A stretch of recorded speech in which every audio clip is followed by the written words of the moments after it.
What's going on with Rumble? Follow their instructions.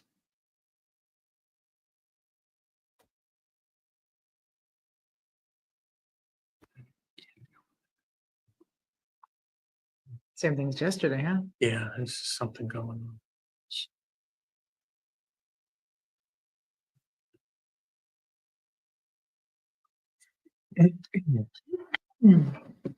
All right. How are we doing? That water's turning.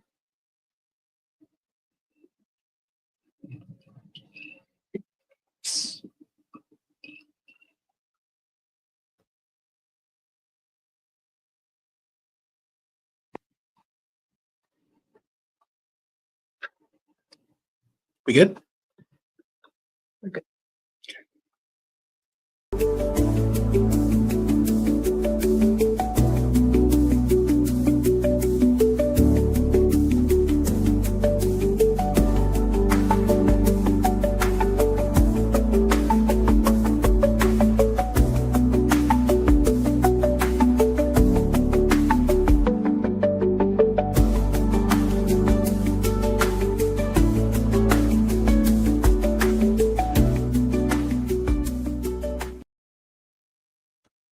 Hey everyone, I'm Julianna Ramond. Hey, it's RC Williams. And we are with Watchmen Action. We're doing close of business. The reason why we're doing close of business is because Look, people want to get into our head. They're like, how do you guys know what's coming? What do you do? Like, what's your conversation like? So we realize that at the end of the day, we always say, hey, what's going on? And we go off on these incredible rants of good typically stuff, typically. when we're not exhausted. Yeah. So we may not go so long tonight. Yeah, we're probably not going to go as long tonight, but that's really where this started. Yeah, so welcome.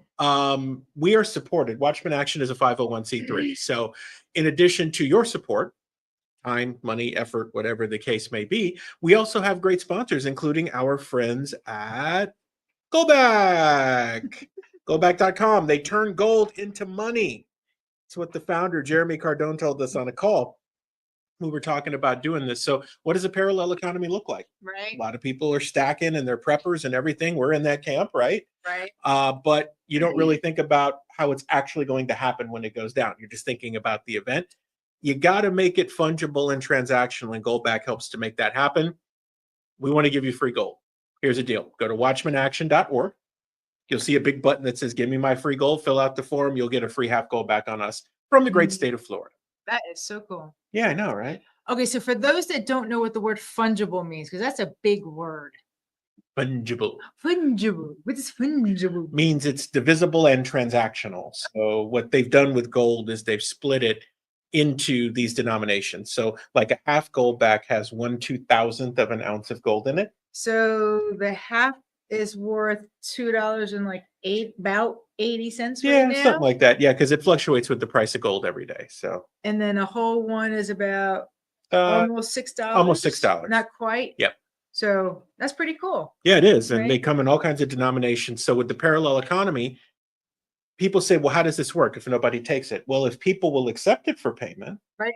and actually start using it, it will do what it is intended to do. And it is money, really. Well, there's many different types of currencies, which is the reason why we were talking about parallel economies and having different currencies. And so, Yeah.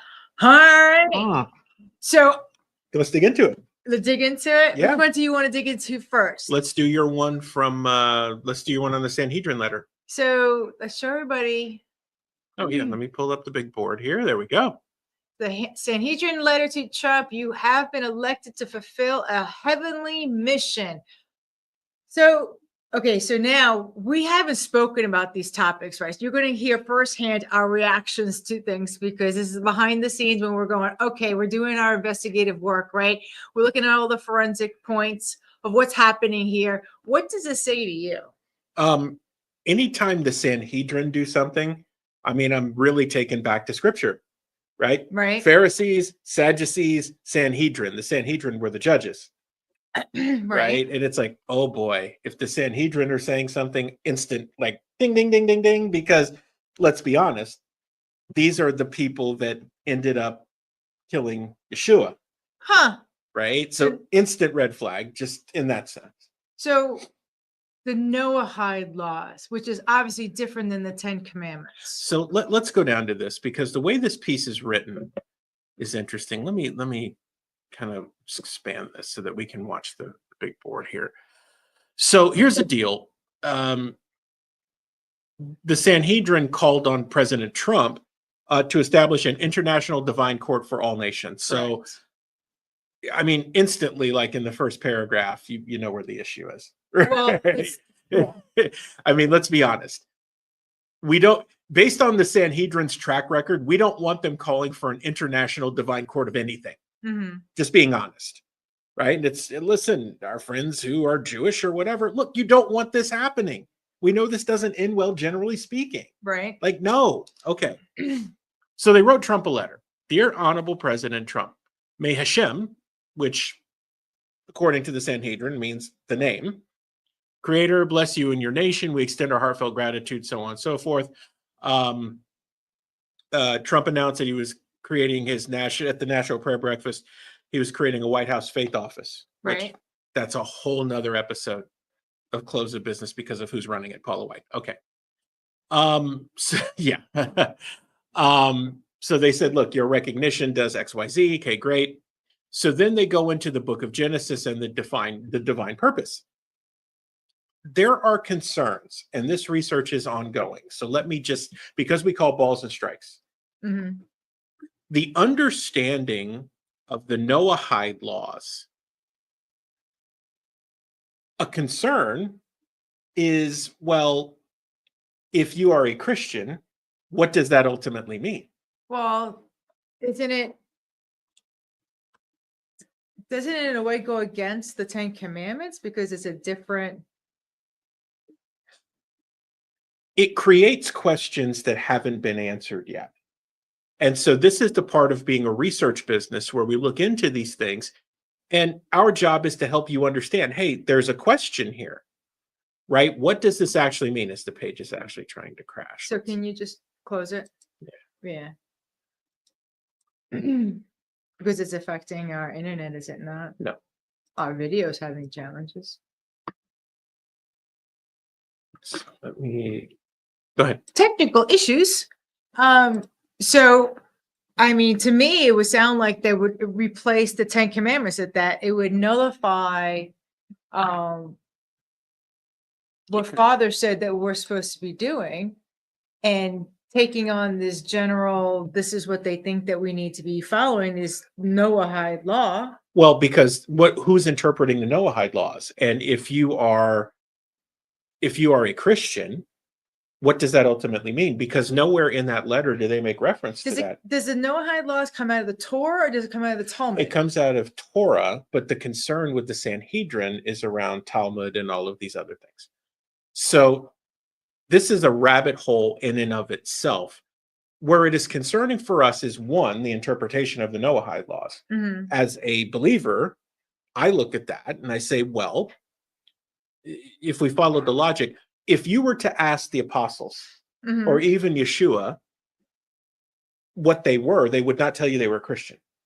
Correct. They would reference themselves as a Nazarene because Correct. that was the follower Correct. of the Messiah, right? Mhm. So there isn't a clear-cut understanding of what that means within the structure of the Noahide laws. What, being a Nazarene? Correct. Or being a Christian, or whatever the case may be. There isn't a clear-cut understanding of what that means. What we do know, historically, if we all agree that Scripture, the Bible in and of itself, is the infallible word Mhm. of God, then what does that mean if the Sanhedrin are writing this letter? Like if the Pharisees or the Sadducees wrote this letter, what does that ultimately mean? These are questions you have to ask before you go headlong into thinking that this is just okay just because. But at this point, we're not allowed to talk about it because I mean, look, balls and it's strikes again. No, anti-Semitism. it isn't. No, and that's the thing. It's not anti-Semitic. But, right. But there's certain things that we're not allowed to say. And I don't mean just towards, a different faith, like Jewish faith or Muslim faith, but like I can't say certain words because the color of my skin versus the color of your skin. So things that you can say that I can't say. Right. So if you're a practitioner of Judaism, Mhm. right, or you're a Hebrew or however, right, wherever that goes, if we can't have the discussion, then what's the point? Am I misinterpreting that the Noahide laws would make it so that we're not allowed to talk negatively about certain things? And isn't what some of the things that Trump is doing making it so that it's actually hurting our First Amendment? So let's take that in two parts. The first one is it does cause concern about what you could or could not speak about. This has been a thing around Noahide laws for a long time. Okay. If you speak on this, are you in violation of some law? And ultimately, what does that mean? So in other words, okay, so an angle I would come at it from is this violates my First Amendment, therefore, because my Constitution trumps all else, therefore it needs to trump the Noahide laws if for any reason that it infringes in my ability to have free speech. So, okay, Right. Let's take a step back and let's talk about what you said about the First Amendment, because this is important. If this were to play out the way that the Sanhedrin's letter recommends, and we'll get to the end of it in a second because it's important. If that were to play out, you would be living in a theocracy. Okay, right. Which, as a believer, I'm cautious of, because then who's running said theocracy? And which theocracy is it? Right. And if you follow Michael O'Fallon and Sovereign Nations, his commentary on Christian nationalism is who's actually going to be running this thing? Who's going to make the rules? Which actually goes back into, with the Noahide laws, well, who's making the rules? Who's interpreting the rules? Who's judge, jury, and executioner? Because according to scripture, we went 400 years without a king because we already had one. Yeah. Right. The King of Kings, the Lord of Lords, right, Father. Okay. So we didn't need one. So now we're kind of back to where we were that got us into trouble in the first place. Okay, so thinking about the end game now, okay, the end game being a one world religion, a one world government, right? Noah Harari, however you pronounce his name, was like, we need to rewrite the Bible so that it's applicable for everybody. Okay, so we understand that we're going to the singularity, and that's what they're doing. Correct. Right. Okay, so we can unravel all that to come to today. Does not the Noahide law thing just funnel us directly to what they're trying to do? So it potentially does. Again, if we get down that far, then you're in a theocracy and you've got bigger issues, right? This is scary. The end of it, though, the request, and I don't know that a Sanhedrin makes a request. Based on biblical history, they just make demands and people are supposed to follow them because they're the Sanhedrin. They request the creation of an international divine court. So let's do a hard stop for a second. The Trans-Pacific Partnership, before it was killed, most people don't realize this. Most don't even know what it is. So. Right. So the Trans-Pacific Partnership, the goal was to weaken the United States to the point where a foreign country could come in and say, we want to build or create a business in the US. The US could tell them no, and that country could sue them simply for saying they couldn't do it. The business of that country right. can sue us. So, and then the taxpayers would be paying that business because we're discriminating against that business. So it's not just the country. Right. Okay. So that's part one. Part two was that they're like, well, there needs to be a special court or tribunal, like an international divine court, maybe, that makes these decisions. So the jurisdiction is just up in the air. Now, people say, well, look, the Trans-Pacific Partnership will do this and this and this. And our response was pretty simple because we followed it pretty close. We said, if it's so good, why did they have to negotiate it all in secret? And it's also part two. It's a treaty that subverted our Constitution. It made our Constitution null and void. Kind of where we are with the WHO trying to do the same thing, right?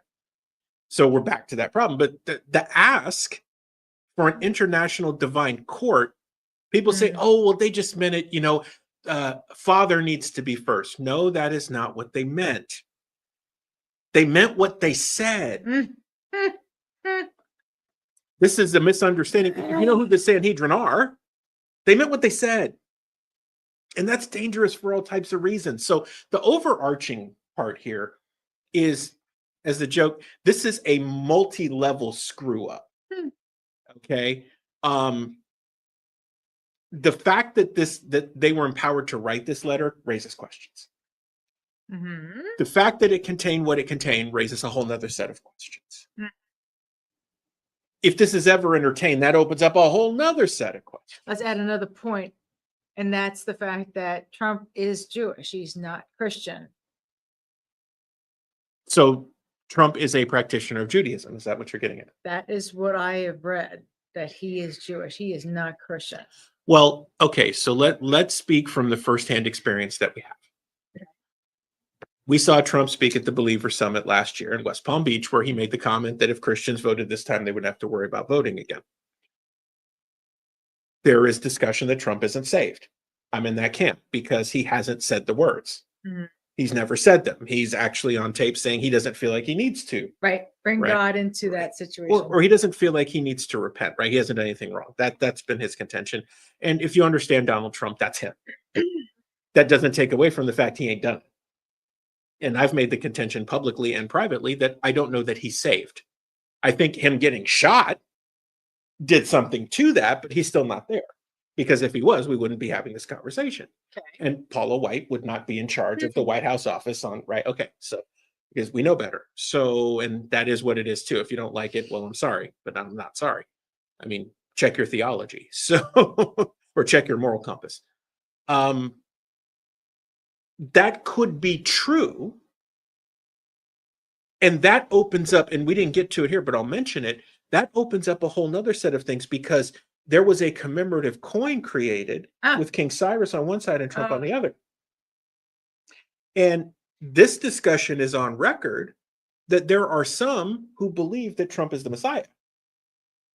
Did you see there was a video that was going around?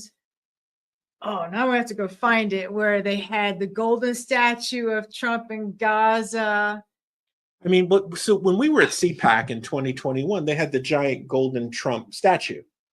And we ran from that thing as fast as we could because we're like, oh, we know where golden, we know where idols go. We know what road we're going down. How? Like how? I don't understand. How do we get to the point that we're sitting here having this conversation? Right. So let me give people a temperature check before the homers start going in, right? We're conservative. Okay. We're believers and we're conservative. Was Trump the lesser of two evils between him and Kamala Harris? Yes. Has he done some things that are good? Yes. This does not take away from the fact that when you deify a man, don't care if it's Trump or anybody else, you are headed straight to hell. Just being honest, you should probably check yourself. If you are there, you should probably check yourself. If you can't bring yourself to call BS on something, you should probably check yourself. If you're not willing to ask hard questions about nominees for positions or what's going on with fiscal policy or anything else for that matter, you should probably check in and be like, hey, I don't agree with this. And then be bold enough to speak out. And like you said earlier, probably get cut off for this, probably get censored in some way. It is what it is. It's on the record. Well, I mean, somebody said to me, well, you lean right. I said, no, I lean truth. I don't lean right or left. I lean truth. And it's always based in, my biblical truth, right? What Father tells us, based in what the Constitution tells us, because I don't care about anything else. This is not about opinion. I don't feel a certain way. It has nothing to do with my feelings. So you bring up an interesting point. I want to share this because it dovetails. You remember Kim Klacik? Okay. So Kim Klacik made a comment on Twitter that I caught, and I did do a double take on it. She said, for the record, I want to state that I'm a Republican, not a conservative. Know the difference. So I said, okay, herein lies the problem. Yep. It's like someone who's really the church and someone who's just a cultural Christian. Right. And look, Kim, this is nothing personal against Kim Klacik. She is free to do whatever she wants. And if that's how she feels, that's fine. This is more about when you say I'm a Republican or I am a conservative, understanding what that actually means. To Kim Klasik's credit, she knows exactly what it means, which is why she made the statement that she made. You should probably check yourself at this point if you are uncertain of who you are or what you believe. Just saying. This isn't a sermon, but it kind of is. Right? Let's just be real. So I've been saying for almost a year now, okay, so since what, October, that year, that the Republican Party has left us, right? The Republican Party no longer is pro-life, they are pro-choice. I'm a New Yorker, just like Trump is, and I always say when it comes to abortion, you know, we were all taught that you can have an abortion in the first trimester, but you are not allowed to have it in the second, definitely not in the third. And he's going to be wrapping all of that in like that. So like we have to get down to what's the truth. I mean, look, in the state of Florida, we reside in the state of Florida. We see it with our own party, right? Evan Power is the head of the Republican Party of Florida. He's trying to stamp out America First groups because they won't fall in line. Is that what's happening with the FBI? Yeah, that's what's happening with the Florida Republican Assembly. They're in court right now. Yeah, and so for those that don't know, we helped Lou Marin set up that chapter. What was that, 5 years ago? 4 years ago. 4 years ago. Going on 4 years ago. So, you know, when you're in that situation, if you look at the RPOF today, you can tell it's not a conservative organization. I mean, the grift is real, but see, that flows up. So you got the rhinos in charge? Well, yeah. So wait. Best. So at best, but I want everyone to note the fact that Trump was a Democrat, a diehard Democrat his entire life. The only reason why he ran Republicans because he didn't have a choice. They weren't going to let him into the Democrat Party. They had to let him in, you know, so that he turned Republican. So let's then go back to what Kim Klacik said, because I think Trump falls in the same camp. So they're like cultural Christians. They're not real Republicans. They're not real conservatives. They're Democrats that have now bled into the Republican Party. Well, look, they can be real Republicans. Doesn't mean that they're real conservatives. But a Republican used to stand for different, you know, morals and stuff like that. They acted differently. They never would have been like. But politics is squishy. Yeah, squishy, because they want It's squishy. what's happening in my pocket. It's squishy. It's squishy. If you show me how many dollar bills you want to give me, it's being honest. I'm going to change my mind all of a sudden because you put some cash in my pocket. And by the way, if you think this is just a Republican or conservative bash fest, you are sadly mistaken. We won't even get into the Democrat side of things and the progressive. And we'd be on here. We'd be on here until next Tuesday having the same conversation. It's all of them. Well, it goes back to what Catherine Austin Fitz said, where she was talking about the different sets of books. Yeah, right. FASB 56. Good. So we talked last night on Close of Business about the fact that Catherine Austin Fitz has talked about FASB 56 for a number of years. Basically, it allows the U.S. government to set up two separate sets of books. And what she said was, we're 21 trillion in debt. Okay.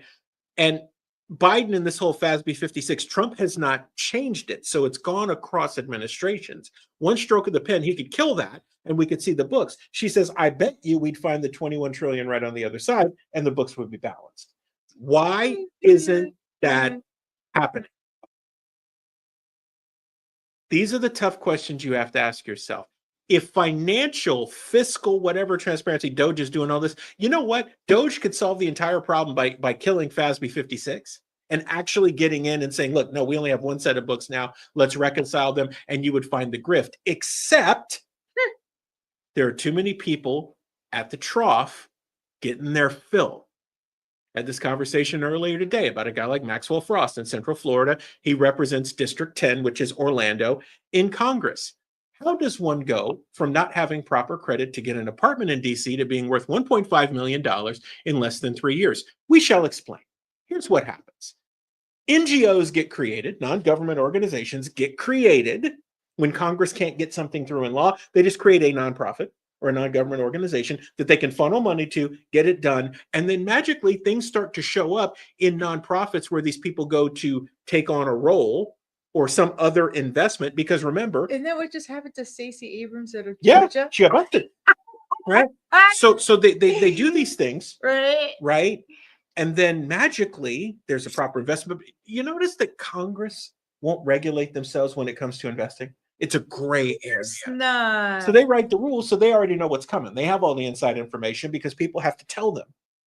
So they know exactly what to do. And there's a tracker somebody on Twitter, and I forget the Twitter handle, but you can look for congressional Congress people investments. They do a great job. They follow like Nancy Pelosi and all of these people, and you can see what they're doing and how much money they're making or how much money they're losing. What do you think is really going to happen? Do you think that all these people are actually going to get busted? Do you think we're going to see some justice? So I am less than optimistic. Really?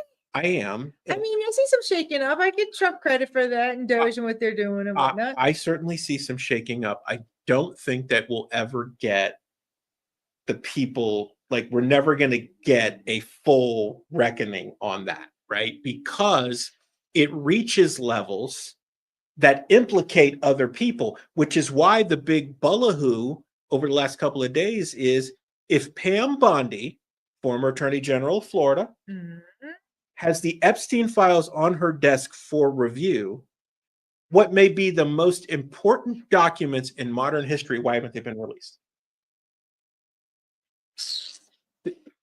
Feel however you want. I'm sorry. Feel however you want. But ask yourself the simplest of questions.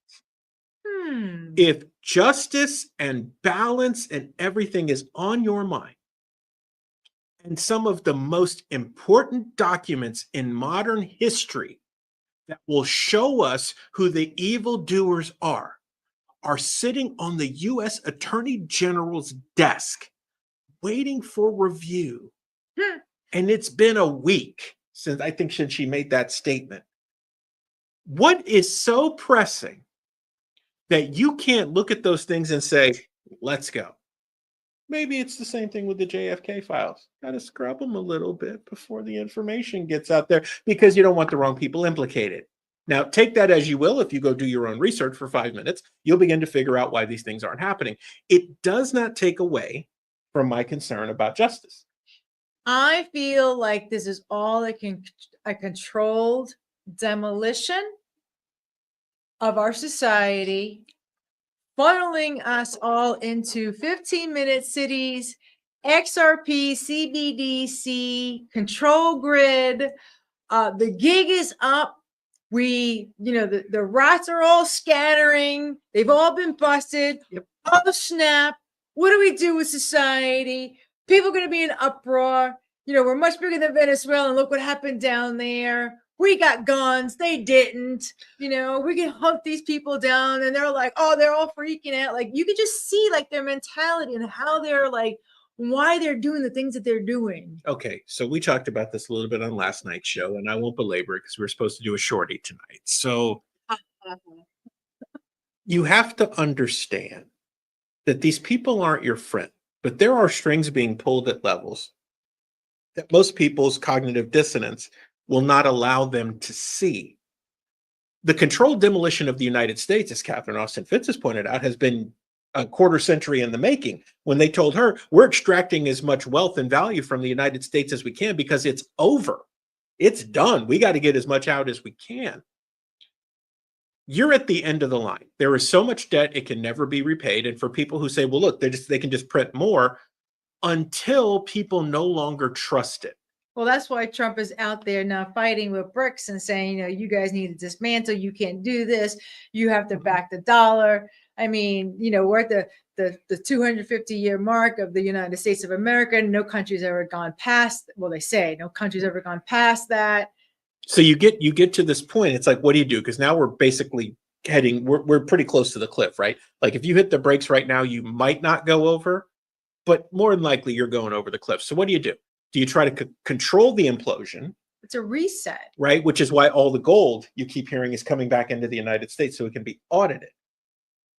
The belief is, and look. Is that why the Pope is dead? Because they had stolen so much? It's always conveniently timed, isn't it? Pope's been in critical condition for 12 days. It's like, what's going on? Another question for another time, but you've heard us talk about the Pope and Chrislam and One World Religion and the Abrahamic family house and this whole thing. You can go to wearethewatchmen.org and read that whole story. We're documented on record, much like we are about the fact you don't want someone like Peter Thiel to have an outsized influence on Trump's administration too late. Spoiler alert, right? He does. That's why J.D. Vance is there. He was the compromise to get the tech bro money. you guys can go look for yourself. You'll see our research. You'll see that it checks out. Well, and that's the reason why he said all that to say Trump is standing in the middle. We're on one side of him, and the globalists are on the other side of him. This is a defining moment between, what direction is our country going, and is it going in the globalist direction, or is it we the people standing together going, no, we are a nation independent, and this is what we're looking for. So, if you are a believer and you believe that the Bible is the infallible word of Father, you understand the term iron sharpens iron. Now, you may say it, but if you are not willing to call someone out, including President Trump, and say, look, man, this is suspect. You can't do it this way. If you are not willing to do that, and if you believe, oh, you're just going to damage us and we're not going to be able to move forward, dude, either we're moving forward or we're not. Because we got about, 13 months at best? That's it. Before that window's closing, you ain't getting nothing else done. If we don't get this right now, if we won't keep our own house clean, why would someone else trust us to keep their house clean? So we were talking to a nonprofit, and they said to us that they typically have about 200,000 people that are in support of them. And then after Trump got in, that went down to 50,000. They lost 75% of all their people.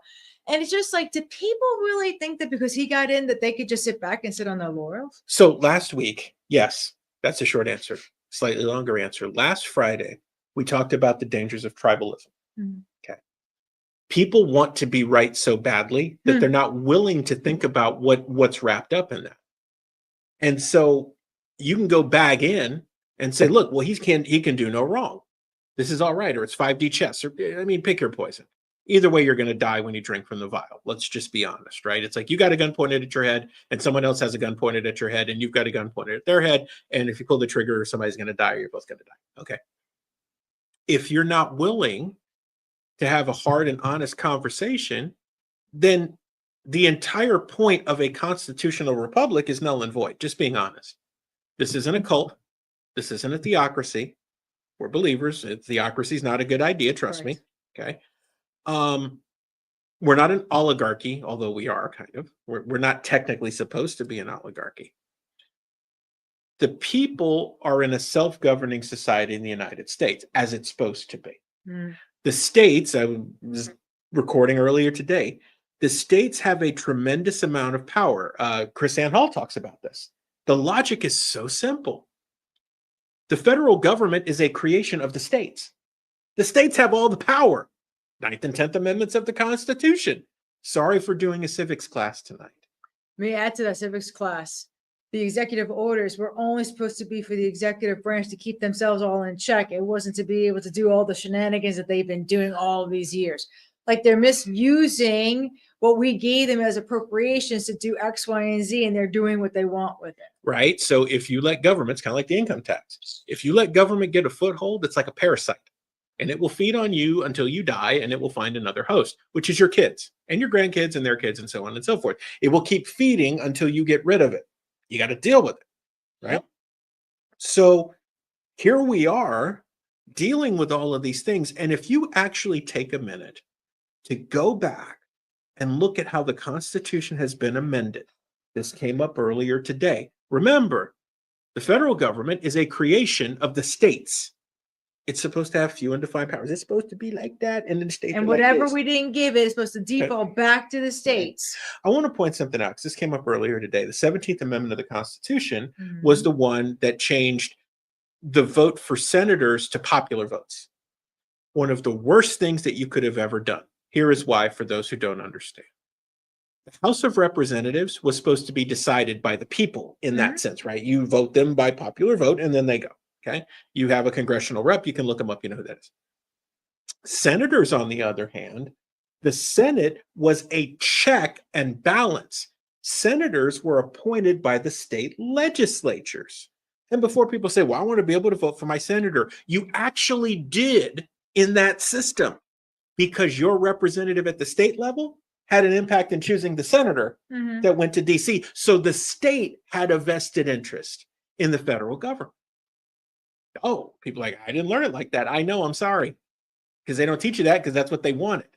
All right. This is where all the money comes dumping into politics. You want to win a Senate seat in the state of Florida, what do you got to do? $10-12 million? Right, forget about it. It's ridiculous. And then they're too busy fundraising. I mean, Yeah. their main job is to fundraise. It's not to represent us and do what we need them to do.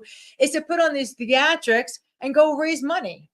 Go look good in front of the camera. And the Senate is cushy, man. I mean, you get 6 years, right? So, hey, once you get in, you're good, right? So, you don't have to worry about this for another 4 years or so. We're going to start fundraising again. Wasn't supposed to be like that, yet they snuck one in on you, kind of like the income tax, right? Right. They just snuck one in on you. And this continued to happen. If you let this fester, this is what you get.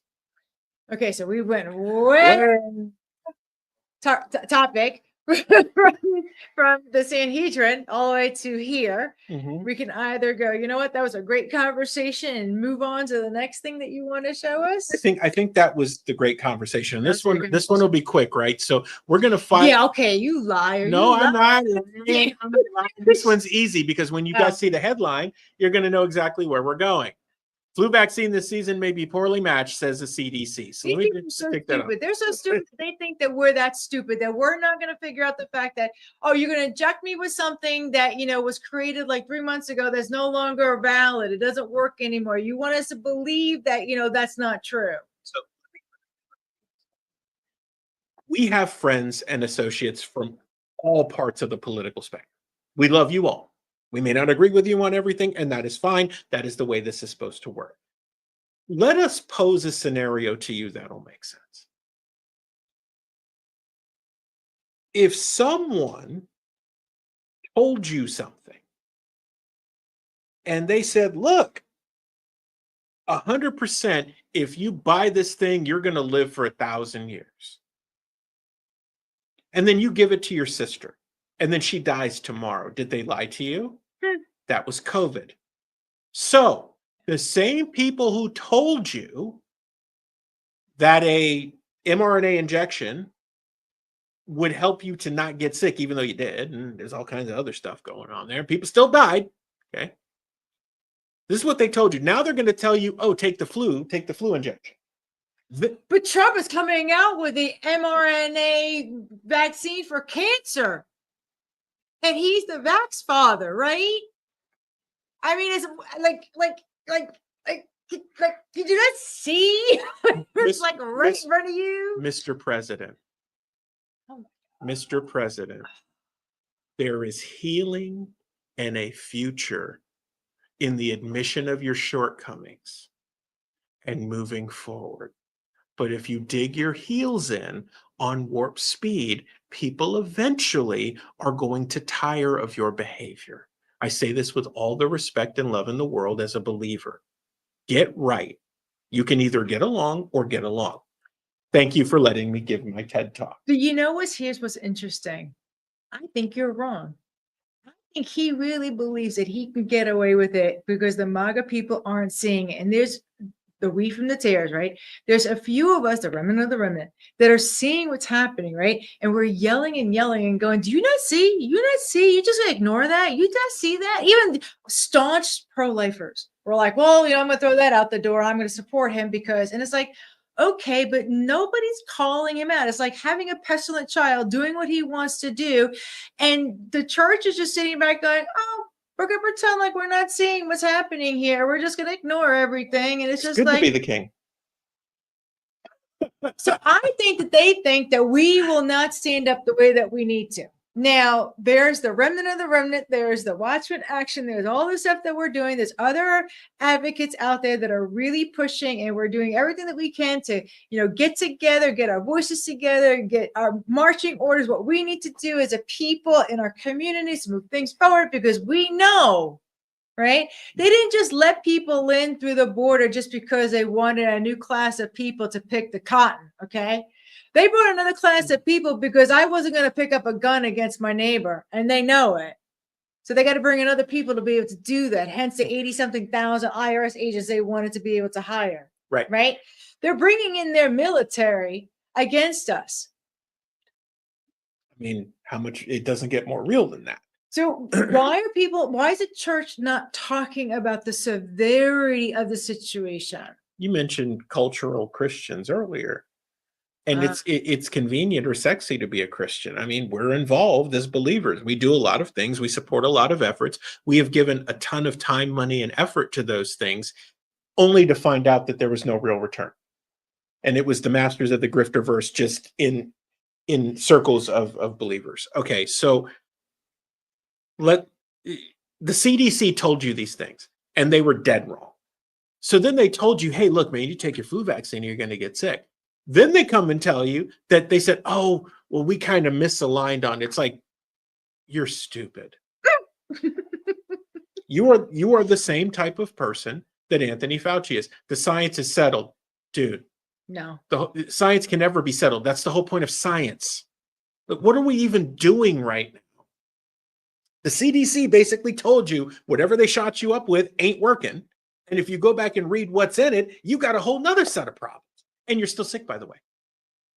Our friend went. He's like, hey, I went to go do this. Wife and kids went to Disney World. And he said, come back today. Everybody started getting fevers. Really? Look, you're in a swath where there are bad infections. 'Tis the season, right? Notice how that flu vaccine ain't helping you. Just saying. And the CDC basically told you, flu vaccine this season may be poorly matched. A la, we screwed up. We have no idea what we're doing. So we were sitting with Dr. Z the other day, and I looked at him and I said, I'm wanting to ask this question of a doctor. Can you please explain to me why you signed the Hippocratic Oath? And he goes, oh, because of, whatever his name was, that sounds like hypocrite. Mm-hmm. And it's like, but we understand the word hypocrite to mean that you're not going to do that which you say you're going to do, which is protect the people. So why would you be signing the Hippocratic Oath? I just want to say that the evil has to show you what they're doing, right? They can't hide it. Correct. Because you've got tacit agreement to it. Tacit approval. Bill Federer talks about tacit approval. Tacit agreement. If you are silent, silence equals consent. That's the title of his book. We love Bill. He's great. And when he gets going, forget about it. So I think we can close with this. What you just said. Yeah, we can. What you just said is important. Symbolism is significantly more important than you may understand today. And as we always do with people, when they come to us and ask us questions as a research company, we're like, it's just like the Matrix, where Morpheus told Neo when he had him in the test, were you listening to me or were you looking at the woman in the red dress? And he says, and he says, look again. And then there's an agent with a gun pointed at him. Right? Fortunately. So look over here, not over there. Go back and look again at what you're being sold and look really close. Now your eyes are open. You're going to see things in a different way. The Matrix wasn't a sci-fi movie. Neither was Minority Report. Those were tutorials. We mentioned this the other night. I'll mention it again and we can close. They say there's gold in Fort Knox. There's no gold in Fort Knox. You know how we know that? In the 90s, when they did the movie Die Hard with a Vengeance with Samuel L. Jackson and Bruce Willis, they showed you where the gold was. He said it. Bruce Willis said in the movie, he's like, you think gold's in Fort Knox? It's under the New York Fed. That's where all the gold is. That's why they blew it up. Oh, my God. Okay. Ooh, let me stop. Because I know everybody's like, oh, my God, RC, you got to stop. Slow down. Can you do that again? It's like, listen, I love you. It's just frustrating to be the tip of the spear. Well, it's the stop listening to the propaganda and the narrative they want you to know, or want you to think that you know. And it's not the truth. Like, for example, the Pentagon, the missile hitting it. Oh, a plane hit it. No, plane didn't hit the Pentagon. Like, every American can see that. They said that, 2 towers went down, 1 and 2. No, 3 towers went down, 7 went down too. And they're like, oh, the reverberation or whatever is the reason why 7 fell. And it's like, oh, did they show us off? Did they show us off on YouTube? I'm kidding. I don't know if they did. At some point, you just have to go. You have to stop just lying to us. Like, we can see what you're saying. That's why I just hope the remnant of the remnant, just in the wheat, we can see the wheat from the tares. Right. Guys. So look, we're going to shut it down. Thank you for watching Close of Business. You can find all the information at watchmenaction.org. If you want to send love or hate mail or something neutral in between, you can do it all there. Send it to me. I'm fine with it. Listen, I will. I'll stand behind whatever I said. And if you want it, then we'll show you where the stuff is. Do your homework. Be vigilant. Pay attention. We'll see you guys on the next edition of Close of Business. We love and appreciate all of you. Until then, as our friend Andrew Southwick says, stow long, John 1:5.